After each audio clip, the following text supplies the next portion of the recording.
నాకు చేతనైనంత మేలు చేయడానికే ప్రయత్నం చేస్తాను తప్ప ఈ ఎన్నికల్లో ఇది ఓడ దాటినాక ఓడమల్లయ్య, ఓడ దాటిన తర్వాత ఓడమల్లయ్య అనే మనస్తత్వం కానే కాదు. భవిష్యత్తులో మీ అందరి దీవెనలతో ఈ రాష్ట్రంలో ఇంకా 4 సంవత్సరాలు 7 నెలలు ఇందిరమ్మ ప్రభుత్వం ఉంటుంది. ఈ రాష్ట్రానికి సంబంధించి ఏ కష్టం వచ్చినా ఎక్కడైనా సరే, నాట్ ఓన్లీ ఖమ్మం, ఎక్కడన్నా తెలుగు తమ్ముళ్ళకి ఇబ్బంది వచ్చి మీ నోటీస్కి వచ్చి నా నోటీస్కి తీసుకొస్తే నా పరిధిలో ఉంటే స్పాట్లో ఆన్సర్ ఇచ్చి క్లియర్ చేపిస్తా. నా పరిధిలో లేకపోతే ముఖ్యమంత్రి గారి దగ్గరికి తీసుకెళ్ళి దాన్ని క్లియర్ చేయించే బాధ్యత నాది. ఉదాహరణకి మొన్న క్యాబినెట్ జరుగుతుంది. క్యాబినెట్ జరిగేటప్పుడు బసవతారకం లీజు పీరియడ్ అయిపోయింది. ఎలక్షన్ కోడ్ టైంలో, అసెంబ్లీ ఎన్నికల కోడ్ టైంలో లీజు పీరియడ్ అయిపోయింది. ఆ ఫైలు యాజ్ ఏ మంత్రిగా, రెవెన్యూ మంత్రిగా నేను అప్రూవ్ చేసి క్యాబినెట్కి పంపాలి. అప్రూవ్ చేసి క్యాబినెట్కి వెళ్ళిన తర్వాత ఏమంటావు సీనన్నా అన్నాను. అనేది ఏముందన్నా, వాళ్ళ సహాయం మనం అంతా తీసుకొని ₹1 కూడా మనం ఏం పెంచక్కర్లేదు, యాజ్ ఇట్ ఈస్గా అప్రూవ్ చేద్దాము. అది కూడా 30 ఏళ్ళు కాదు, ఈసారి 99 ఏళ్ళు చేద్దాం అని. అంటే అది మనం చేసేది వాళ్ళకి ఫేవర్ కాదు, నిజంగా చాలా సర్వీస్ చేస్తుంది ఆ బసవతారకం క్యాన్సర్ హాస్పిటల్. దానివల్ల మేము మేలు చేసిన దానికంటే ఈ రాష్ట్ర ప్రజలకు కాదు, ఈ ఉభయ 2 రాష్ట్రాల్లో ఉండే క్యాన్సర్ పేషెంట్లకి ఆ హాస్పిటల్ చాలా ఉపయోగపడుతుంది.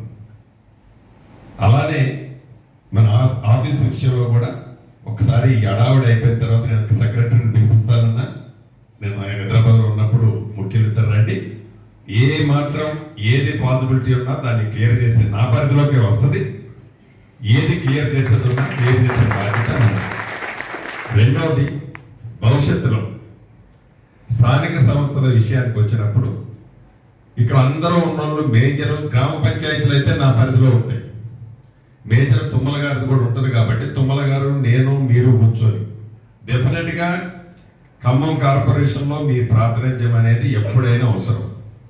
అది ఏ డివిజన్లు అనేది ఒకసారి మనం తుమ్మల గారితో కూర్చొని మాట్లాడి అన్ని రకాలుగా వాళ్ళకి సహకరించి వాళ్ళని కూడా మమ్మల్ని ఎట్లా గెలుపుకి మీరందరూ కష్టపడి పనిచేస్తున్నారు, వారు 1 సైడ్ అన్నట్లు మీరు మేము కలిసిన తర్వాత ఖమ్మం టౌనే కాదు ఖమ్మం జిల్లాలోనే వారు 1 సైడ్ ఉంటుంది.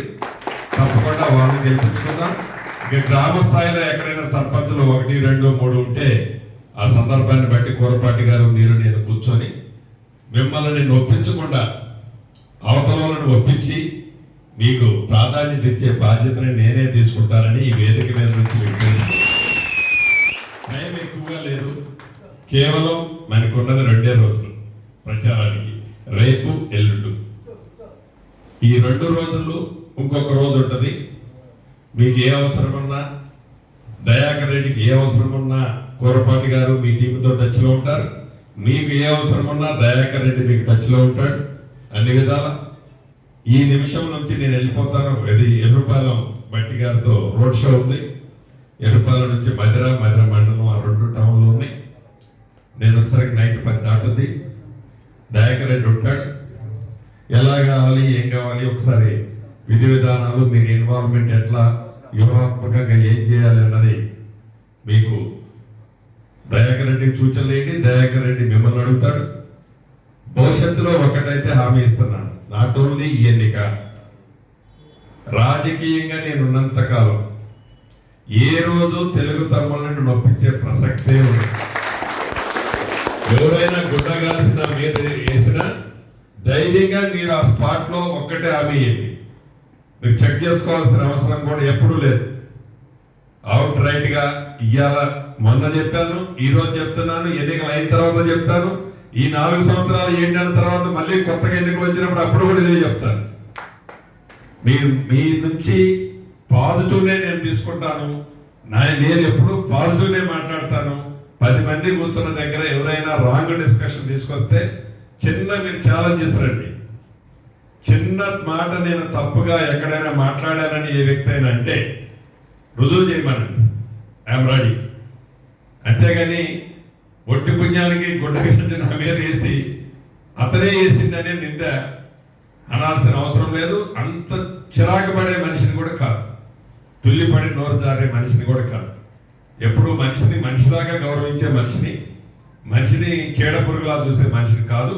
నాట్ ఓన్లీ తెలుగు తమ్ముళ్ళు, వీలైనంత వరకు ఏ ఒక్కరిని నొప్పించడానికి ప్రయత్నం చేయను, అది నా స్వభావం.